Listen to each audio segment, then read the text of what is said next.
தமிழக விவசாயிகள் அதிக அளவு இன்னைக்கு வந்து கால்நடை நம்பி தான் இன்னைக்கு வந்து விவசாயிகள் இருக்கிறோம். தமிழ்நாட்டில் வந்து 80% மேலே கால்நடை வளர்ப்பை நம்பி இன்னைக்கு இல்லைன்னா விவசாயமே கிடையாது. இன்னைக்கு அது எங்களோட வந்து அதாவது வந்து சொந்தக்கார் வீட்டில் இருக்கிறவங்களோட வந்து நாங்கள் வந்து இணைஞ்சு இன்னைக்கு வந்து தொடர்ந்து வந்து பயணிக்கிறது வந்து கால்நடை கூட தான்.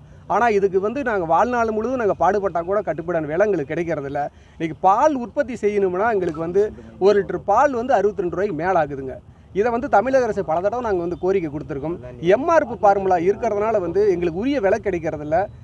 இந்தியாவிலே வந்து எந்த மாகாணத்திலும் வந்து எம்ஆர்பி ஃபார்முலா கிடையாது, ஐஎஸ் ஃபார்முலா தான் இருக்குது. ஐஎஸ் ஃபார்முலாவை நடைமுறைப்படுத்தி அதாவது வந்து எங்களுக்கு வந்து இதர சத்துக்கள் கொண்ட ஐஎஸ் ஃபார்முலா நடைமுறைப்படுத்தினால இன்றைக்கே லிட்டருக்கு எங்களுக்கு வந்து 56 காசு கிடைக்கும். அதனால் மாண்பு தமிழக முதலமைச்சர் எங்களுடைய கால்நடை வளர்ப்பு விவசாயிகள் கோரிக்கை ஏற்று எம்ஆர்பி ஃபார்முலாவை தடை செஞ்சு ஐஎஸ் ஃபார்முலாவை வந்து நாடு முழு இருக்கிறது கொண்டு வந்து கோரிக்கை கொடுக்குறோம்.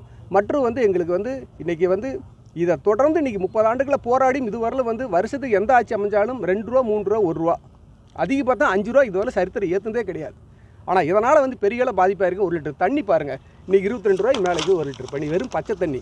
ஆனால் பால் வந்து 35 ரூபாய்க்கும் 3 ரூபா ஊக்கத்தொகைன்னு சொல்லி அறிவிச்சிருக்காங்க. இந்த 38ங்கிறது எல்லாத்துலேயும் பார்த்தா 30 ரூபா 31 ரூபா 32 33 இவ்வளோ தான் காட்டுதுங்க. அந்த 38 எங்களுக்கு வரது கிடையாது. எங்களுக்கு வந்து எம்ஆர்பி ஃபார்முலாவை எடுக்கணும். அதே மாதிரி வந்து அளவு துல்லியமாக அளக்கணும். ஒவ்வொன்றிலையும் ஒரு நாளைக்கு வந்து அளவு குறிக்கிற ஒரு நாளைக்கு குறிக்கிறதே கிடையாது. ஆவின் பால் சொசைட்டியில் வந்துங்க ஒரு நாளைக்கு ஊற்றுனா ஊற்றிட்டு உடனே போக சொல்லி போகிறாங்க, குறிக்கிறது கிடையாது. இதெல்லாம் வந்து இன்றைக்கி வந்து தீவிரமாக வந்து நடவடிக்கை எடுக்கிறதுக்கு முதலமைச்சர் முன் வரணும்.